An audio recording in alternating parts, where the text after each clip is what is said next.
Okay, 12th standard आप लोगों के 2 चैप्टर्स कंप्लीट कर लिए हम लोगों ने, dissolution and bills of exchange.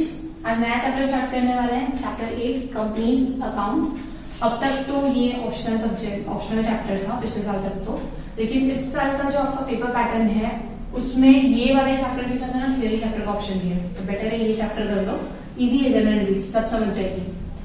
अब सीए वालों आपका भी आज का ये बेसिक लेक्चर है कंपनीज अकाउंट का। कंपनीज अकाउंट में आपको 3 चैप्टर है सीए को, उसके मिडिल वाला जो चैप्टर है वो ये है। फर्स्ट में कुछ भी नहीं है, सिर्फ कंपनी का फॉर्मेट है और कुछ नहीं है। कंपनी का फॉर्मेट वर्टिकल फॉर्मेट, हॉरिजॉन्टल नहीं है। वर्टिकल मतलब एक के नीचे ऐसे लाइबिलिटीज फिर एसेट, हॉरिजॉन्टल में हम कैसे निकालते हैं लाइबिलिटीज एसेट। अब जो लोग एसपी वाले हैं उनको तो शेयर्स वगैरह के बारे में मालूम होगा, बट मैथ्स वालों को शेयर्स क्या होता है, कैसे क्या होता है वो नहीं पता, तो बेसिक्स देख लेते हैं। अगर सपोज मुझे एक कंपनी बनानी है, मैंने एक कंपनी फॉर्म की, कंपनी क्या होती है ये ओसी में पढ़ा हुआ है, कंपनी जॉइंट स्टॉक कंपनी। अगर मुझे कंपनी बनानी है एबीसी लिमिटेड, तो मुझे पैसे चाहिए एंड नई नई कंपनी तो मुझे लोन वोन तो देने वाला है नहीं, घर से इतने पैसे लेकर नहीं आ सकती हूँ, कैपिटल मुझे कहां से मिलेगा। अब कैपिटल के लिए मैंने क्या किया, सपोज मुझे 1 लाख का कैपिटल चाहिए, यहाँ पे मैंने स्मॉल अमाउंट ही लिया हुआ है, 1 लाख का कैपिटल चाहिए। मैंने मिस्टर एक्स है, मिस्टर वाई है एंड मिस्टर जेड है, इनको बोला कि भाई मुझे 1 लाख रुपए चाहिए, तो मैं क्या करता हूँ 1 लाख को है ना 10 रुपए के एक शेयर में डिवाइड कर देता हूँ, मतलब 10,000 शेयर्स। आप जितना जितना ले सकते हो शेयर्स खरीद लो, मुझे उतने पैसे दे दो, आप मेरी कंपनी के ओनर बन जाओ, शेयर होल्डर बन जाओ। अब मिस्टर एक्स ने बोला कि ठीक है मैं 10,000 में से 5,000 शेयर्स खरीद सकता हूँ 10 रुपए एक का, तो 50,000 रुपीज तो मैं आपको दे दूंगा। मिस्टर वाई ने बोला कि मैं तो सिर्फ 2,500 के शेयर्स ही खरीद सकता हूँ, तो 25,000 दे दूंगा। और मिस्टर जेड ने बोला 2,500 के मैं खरीदूंगा। तो इस तरह से क्या हो गया ना कि मुझे 1 लाख रुपए पूरा मिल गया and mister X, mister Y, mister Z को मुझे इंटरेस्ट पे करने की जरूरत नहीं है, लोन नहीं लिया मैंने बोला कि आप जितना जितना शेयर्स खरीद रहे हो मेरी कंपनी को प्रॉफिट होगा, मैं आपको डिविडेंड दे दूंगा आपके शेयर्स के हिसाब से। जब कंपनी वाइंड अप होगी तब आपके ये पैसे चुका दूंगा, तब तक आपको चाहिए तो मार्केट में बेच सकते हो, कंपनी वापस नहीं खरीदेगी कंपनी।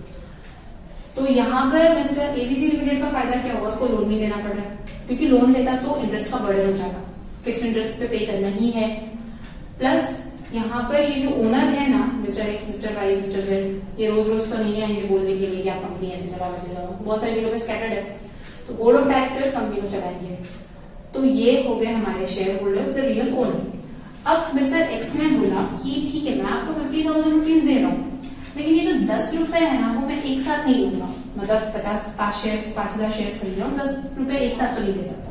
तो कंपनी ने बोला कि ठीक है हमको वैसे कौन सा 50,000 एक साथ चाहिए, ऑप्शनल है, डिस्काउंट पे लगा के इंस्टॉलमेंट में दे दो। तो इंस्टॉलमेंट में इश्यू प्राइस कितना था, 10 रुपीज। एप्लीकेशन मतलब जब आप अप्लाई कर रहे हो शेयर्स के लिए तब आप मेरे को 3 रुपीज दे दो, मतलब इस केस में 5,000 इंटू 3, 15,000 आपको देने हैं जब आप एप्लीकेशन कर रहे हैं कि मुझे शेयर्स चाहिए। अब यहाँ पे तो mister X, mister Y, mister Z shares खरीद ही रहे, लेकिन जो कंपनीज में एक्चुअली होता है, पब्लिक लिमिटेड जो बड़ी बड़ी कंपनीज होती है उनका जब आईपीओ निकलता है, आईपीओ यानी इनिशियल पब्लिक ऑफरिंग, तब बहुत सारे लोग चाहते हैं कि उस कंपनी के शेयर्स परचेस करें, तो वो अपनी तरफ से एप्लीकेशन फॉर्म फिल करके देते हैं कंपनी को। प्रोस्पेक्टस होता है, प्रोस्पेक्टस यानी एडवर्टाइजमेंट जो कंपनी देती है कि भाई हम इतने शेयर्स निकाल रहे हैं और हमारा ये बिजनेस है, इस तरह से हम ग्रो करेंगे और इस तरह से हमारा प्रॉफिट होगा, पूरा एडवर्टाइजमेंट देती है हमारा फ्यूचर प्लान है। फिर मुझे लगा कि ये कंपनी तो अच्छा परफॉर्म कर सकती है तो मुझे बहुत सारा डिविडेंड मिल सकता है, या फिर मार्केट वैल्यू जो है शेयर्स की बढ़ जाएगी तो मैं शेयर्स हाई वैल्यू पे बेच सकती हूँ। तो मैंने एक एप्लीकेशन फॉर्म भरा, तो जब मैं एप्लीकेशन फॉर्म भरूंगी तब मुझे ये 3 रुपीज का एक चेक साथ में देना, 3 रुपीज नहीं, जितने भी शेयर्स खरीद रही हूँ उसको मल्टीप्लाई बाय 3 करके एप्लीकेशन फॉर्म के साथ ये चेक भी देना पड़ेगा। तो ये तो हो गया एप्लीकेशन में।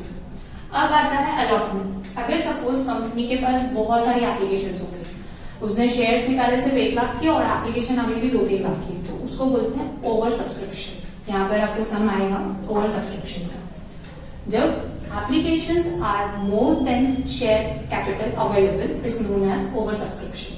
जनरली जो फेमस कंपनीज होती है ना उसके केस में होता है। रिलायंस पावर आज से कुछ 10 साल पहले आई थी, हाईली ओवर सब्सक्राइब हुई थी, लेकिन उस कंपनी का प्रॉब्लम क्या हुआ, जैसे ही शेयर्स ओपन हुए, लोगों को शेयर्स दिए उसने, ओवर सब्सक्रिप्शन हुआ तो बहुत सारे लोगों के रिजेक्ट भी हो गए। 10 रुपए का शेयर था, लेकिन जैसे ही कंपनी ओपन हुई सडनली लॉस में गई कंपनी, 10 रुपए की वैल्यू सीधा 5 रुपए पे आ गई।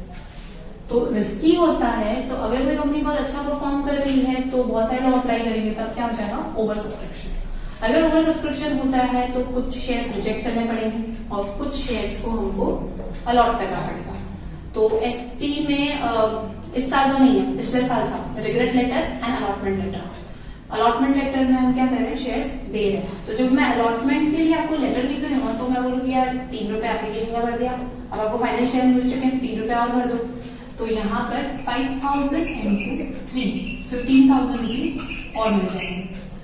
इसके बाद अलॉटमेंट हो गया और जो लोग जो रिजेक्ट हो रहा है उसको वापस रिफंड दे देंगे। जो भी एप्लीकेशन मनी उन्होंने भरा था वो वापस रिफंड चला जाएगा।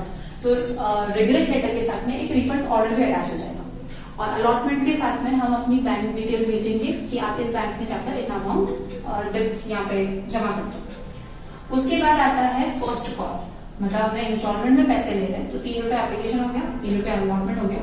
फिर कंपनी बोलेगी कि अभी 4 रुपए जो बचा है वो फर्स्ट कॉल में भर दो, अलॉटमेंट के 4-5 महीने बाद।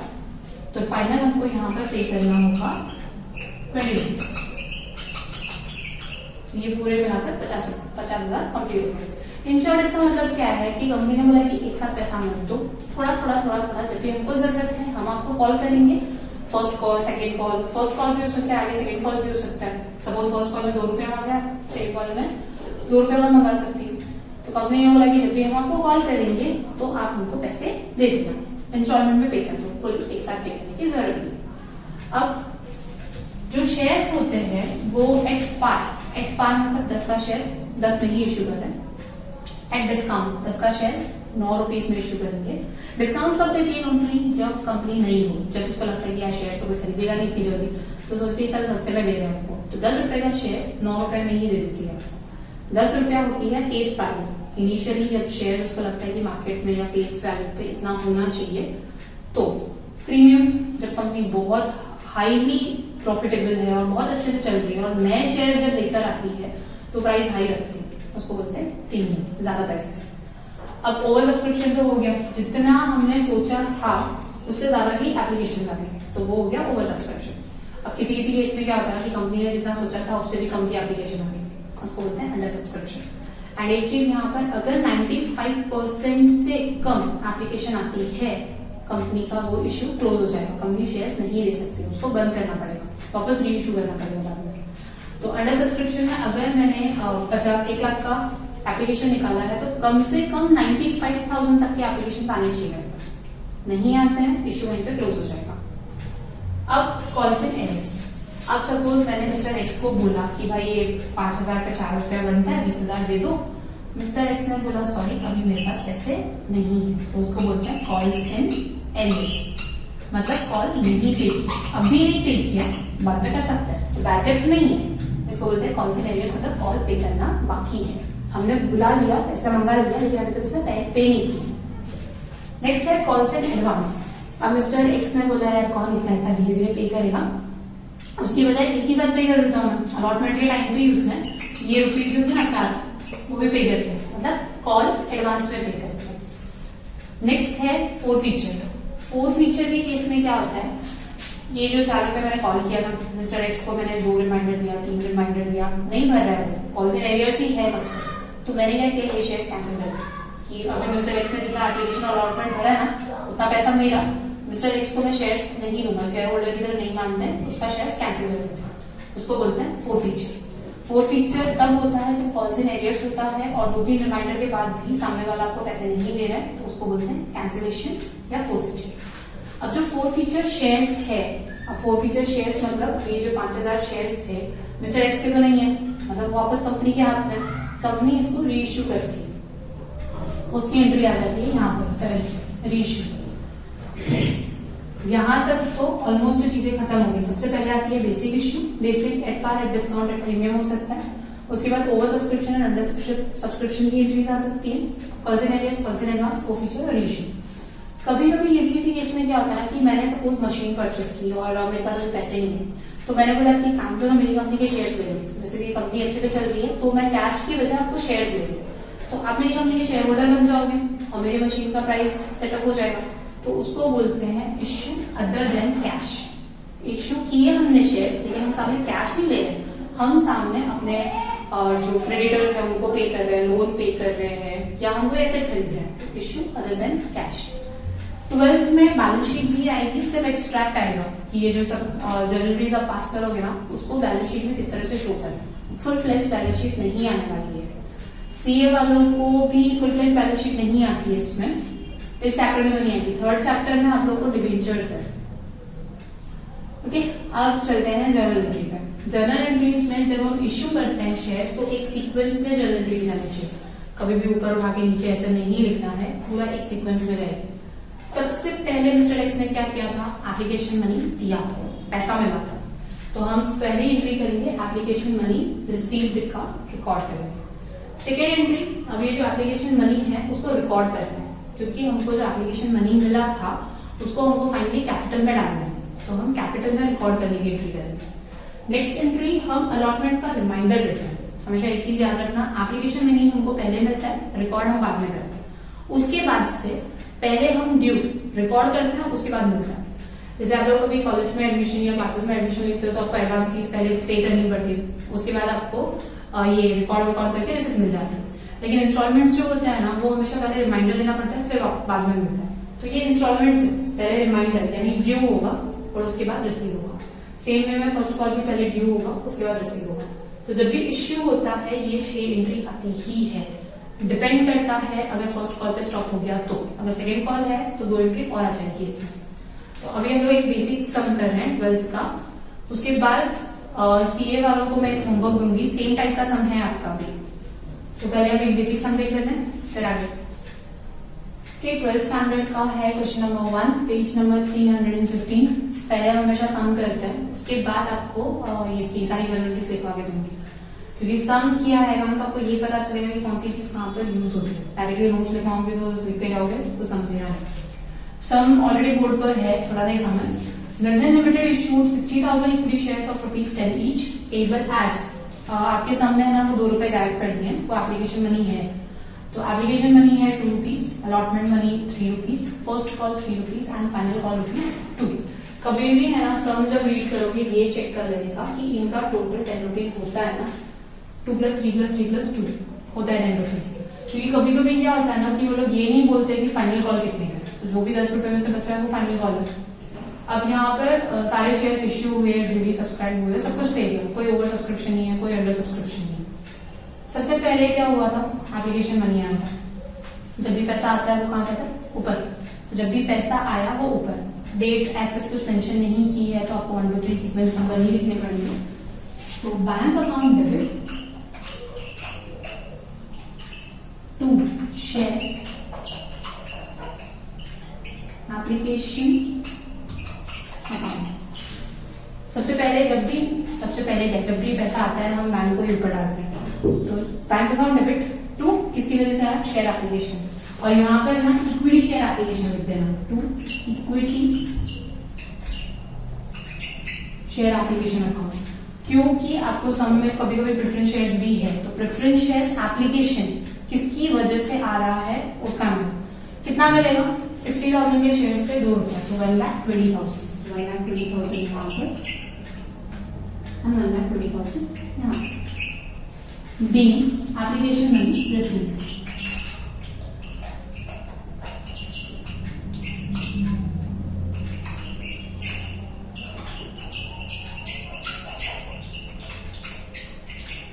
₹2 रिसीव्ड। ये क्या किया, हमको एप्लीकेशन मनी मिला, being application money on 60,000 shares of ₹2 each received, 60,000 shares at the rate ₹2 received। अब इसके बाद सेकेंड एंट्री क्या करते हैं, रिकॉर्ड करने की। तो सेकेंड एंट्री आ जाएगी, रिकॉर्ड कैसे करते हैं। अब ये जो हमने नया अकाउंट है ना, to equity share application account, उसकी जरूरत तो है नहीं, हमको तो कैपिटल में ही डालना है उसको, तो इस अकाउंट को कैंसिल कर देंगे। एप्लीकेशन मनी मिल गया ना, जब तक नहीं मिलता है तब तक हम उसको इस अकाउंट में रखते हैं, मिल गया उसके बाद कैंसिल, ये चला जाएगा ऊपर। Equity share application account debit, पूरा लिखना है, मेरे को जगह पड़ गई। Equity share application account debit to, कहां डाल रहे हैं हम, equity share capital account. being amount received on application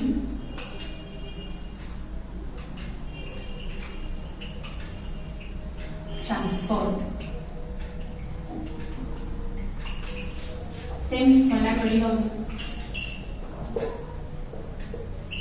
starting की 2 एंट्रीज, आपकी टोटल एंट्री कितनी आएगी 8, क्योंकि फाइनल कॉल भी है। स्टार्टिंग की 2 एंट्री रिलेट करती है एप्लीकेशन से, फिर 2 एंट्री अलॉटमेंट की, फिर 2 एंट्री फर्स्ट कॉल की और लास्ट के 2 एंट्री फाइनल कॉल की। तो हमने 2 एंट्री की एप्लीकेशन की, पहले एप्लीकेशन में नहीं मिला, फिर हमने उसको शेयर कैपिटल में ट्रांसफर कर दिया। अब फर्स्ट हो गया, सेकेंड से क्या करना पड़ेगा, पहले रिमाइंडर देना पड़ेगा। तो थर्ड एंट्री आएगी आपकी इक्विटी शेयर, ये वाली एंट्री। हम यहाँ पर शेयर एप्लीकेशन लिखते हैं, यहाँ पर क्या लिखेंगे, शेयर अलॉटमेंट। यहाँ पर सिर्फ नाम चेंज होते जाएगा, ये तो सेम ही रहने वाला है। तो पहले एंट्री क्या लिखोगे, equity share allotment account debit to equity share capital account. कितना, 3 into 60,000, 1,80,000।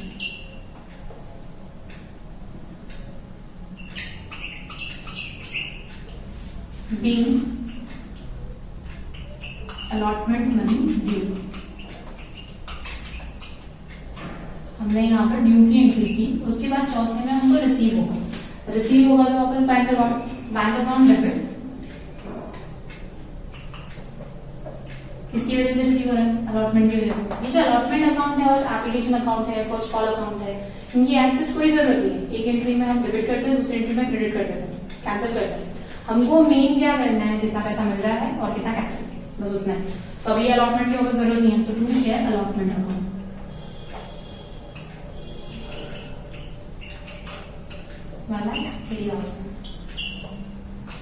being allotment money received.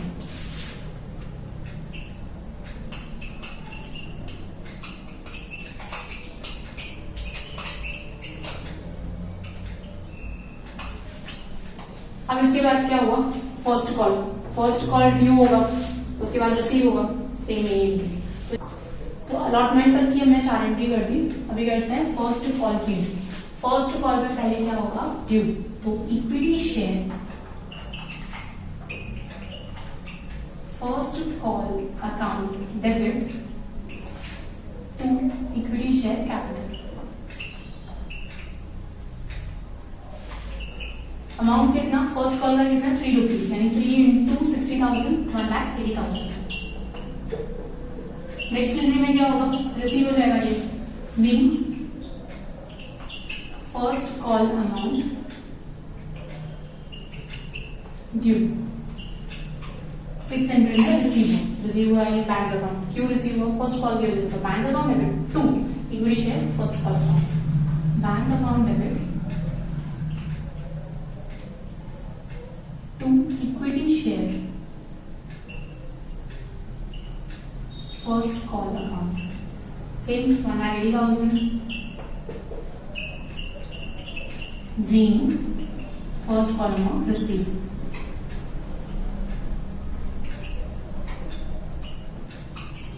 Same way में सेकेंड कॉल की भी सेम एंट्री करनी है, पहले ड्यू की एंट्री होगी, फिर रिसीव की एंट्री होगी।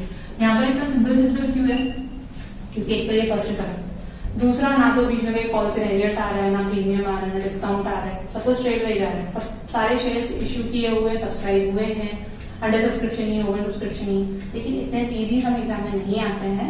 आपको बीच में डालेंगे कि 60,000 के शेयर इश्यू किए थे, लेकिन सिर्फ 50,000 ही हुआ, या फिर 70,000 की एप्लीकेशन आ गई। तो एप्लीकेशन बनी तो 70,000 का मिल जाएगा, रिकॉर्ड करते टाइम हमको सिर्फ 60 का ही करना, बचा हुआ वापस रिफंड कर देंगे। अब लास्ट एंट्री करते हैं सेकेंड कॉल की। तो पहले ड्यू की entry, equity share capital, sorry equity share second call account debit to equity share capital account.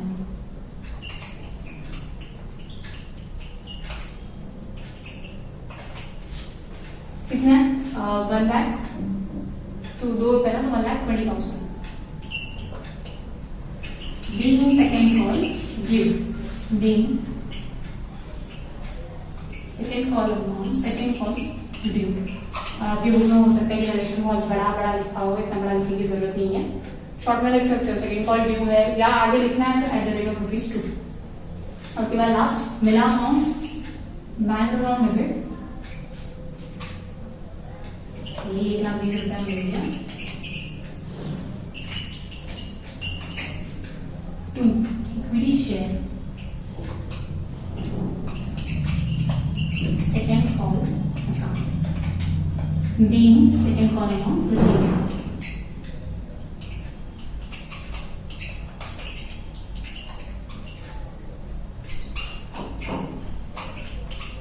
और बड़ा रिलेशन लिखना है तो इस तरह से लिख सकते हो, being second call money on 60,000 shares of ₹2 each received। उसके बाद टोटल, क्योंकि ये आपका है जर्नल एंट्री, टोटल दोनों साइड का तो सेम ही होने वाला है। अब आप लोग 12th वाले मोस्टली क्या कर रहे हैं ना, जर्नल एंट्री में एक आध स्टूडेंट ने किया है, ये 1 पे इधर लिखा, ये 180 इधर लिख दिया, ये जो है ना डेबिट है, इसके सामने डेबिट है, ये क्रेडिट है, क्रेडिट के सामने क्रेडिट आता है, जहां पर नहीं है वहां पर अटैच करो, फिर जर्नल एंट्री प्रॉपर्ली लिखना।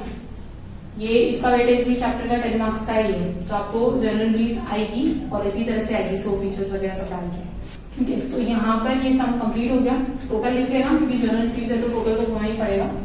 अब यही चीज आपको एडजस्टमेंट बुक में भी लिखनी है, नरेशन और अमाउंट हटा देना, बाकी सेम एंट्री है।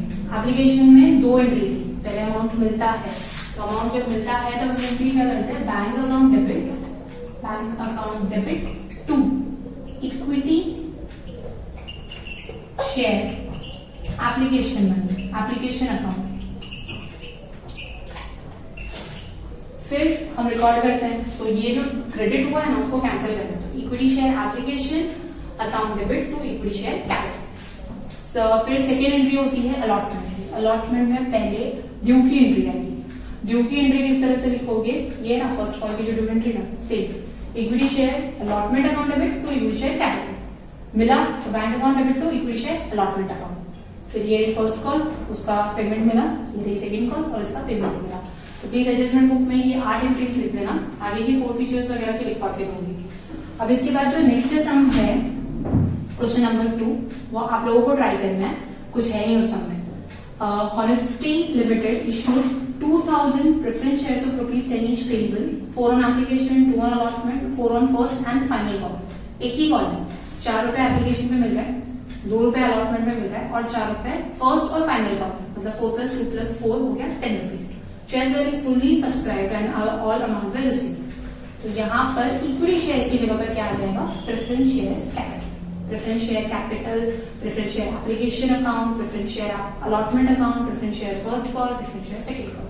क्वेश्चन नंबर 2 आप लोगों को होमवर्क में ट्राई करना है। सीए का क्वेश्चन नंबर 3 ट्राई करना है, सेकेंड चैप्टर का, तो ये सब चीजें होमवर्क में सेंड करना। सीएमए का मैं बता रही हूँ क्वेश्चन, मैसेज में बता दूंगी क्योंकि मेरे को एक बार चेक करना पड़ेगा आपका चैप्टर कहाँ पर है। ठीक है, तो ये यहाँ पर खत्म करते हैं लेक्चर।